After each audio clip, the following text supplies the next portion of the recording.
Hello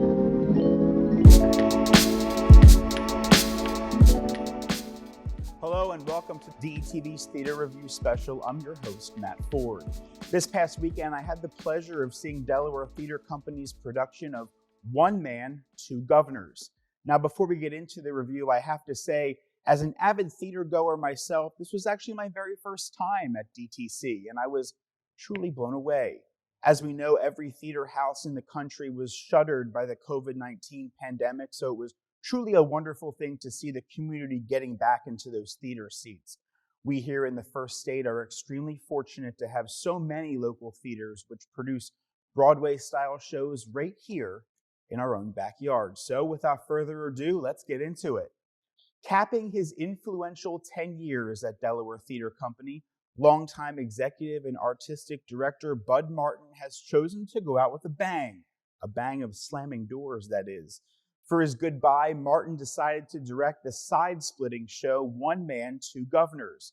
This British farce, whose 2011 London production put celebrity comic James Corden on the fast track to stardom, the late-night talk show host also went on to win a Tony for his award-starring role. In this DTC production, the lead role of Francis Henshaw is played skillfully by DJ Gleason. The easily confused Henshaw makes his life even more complicated by taking on more than his simple mind can handle. Gleason masterfully dances between scripted lines and improv, while his character tries to please all parties involved in his current predicament. Well, in a nutshell, he becomes separately and concurrently employed by two men. One, gangster Roscoe Crabbe, played by Karen Peaks, and Stanley Stubers, an upper-class buffoon, played by Jake Blouch. Henshaw tries to keep his Guvnors apart to avoid them learning that he's working for the other one. Muddling events, Roscoe is really his twin sister Rachel Crabbe in disguise. You see, Roscoe has been killed by Rachel's boyfriend, who is none other than, you guessed it, his boss, Stanley. Complicating things further is local mobster Charlie, who has arranged an engagement between his not-so-bright but nonetheless charming daughter Pauline and Roscoe, but Pauline only has eyes for actor Alan, the son of her father's attorney. Amongst the chaos, Francis has his romantic eye on Charlie's bookkeeper Dolly. With Francis in the middle, the chaotic swirl of characters keeps missing each other's actions and antics. Thankfully, we, the audience, are there to see it all. After seeing the show himself in New York, Bud Martin was delighted by the clever staging, and he was determined to one day direct the show himself. That may be the reason why Martin chose this play to officially end his decade at the helm of the Wilmington Riverfront-based theater. The action involves pure mayhem with swift entrances and exits and downstairs and through slamming doors, audience participation, and even flying food. Everything you'd associate with a fast-paced, side-splitting comedy. The play regularly breaks the fourth wall as people are brought up for their seats in hilarious stunts. The character of Francis ruins the farcical action, his big assignment, and Gleason, the actor, is proof of careening around the stage as things get out of control, and he's up to that comic task.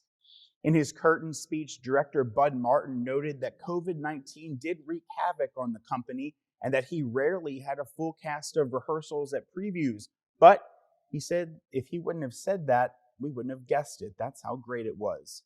The show features 11 actors, 5 big set changes, complete with moving pieces on the ground and in the air.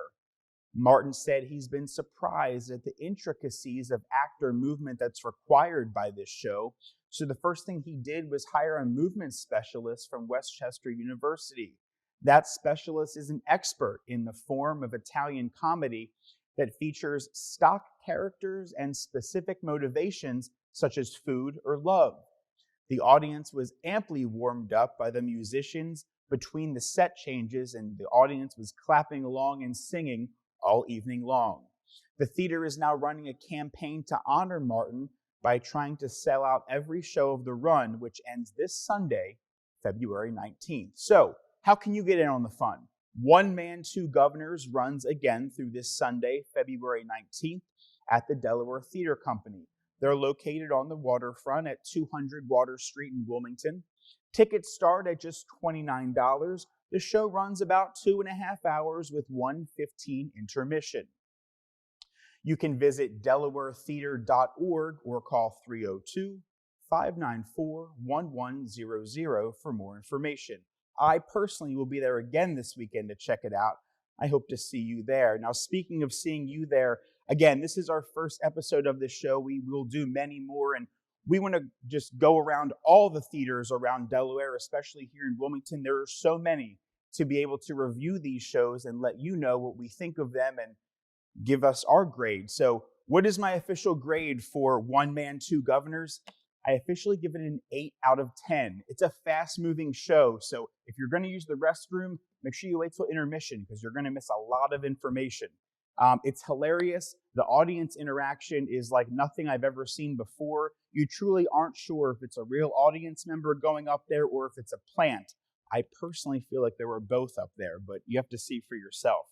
The audience was really in awe. It was a packed house. So be sure that you go, get your snacks, get your candy, enjoy it. Go see it with some friends. Again, it's there for the rest of this week, and it ends Sunday the 19th. And they will have more shows coming, and we will be here right there with you to bring it. If there's other theaters watching this, we hope you are. We want to come review your show and get you the publicity that you so well deserve, your actors, cast, and crew. And we want to bring you here on DETV or come see you at your show. So be sure to email me, Matt, at detvch.com. Again, that's Matt, M-A-T-T, at detvch.com. For DETV, I'm Matt Ford, and we'll see you soon again with another theater review. Make it a great day.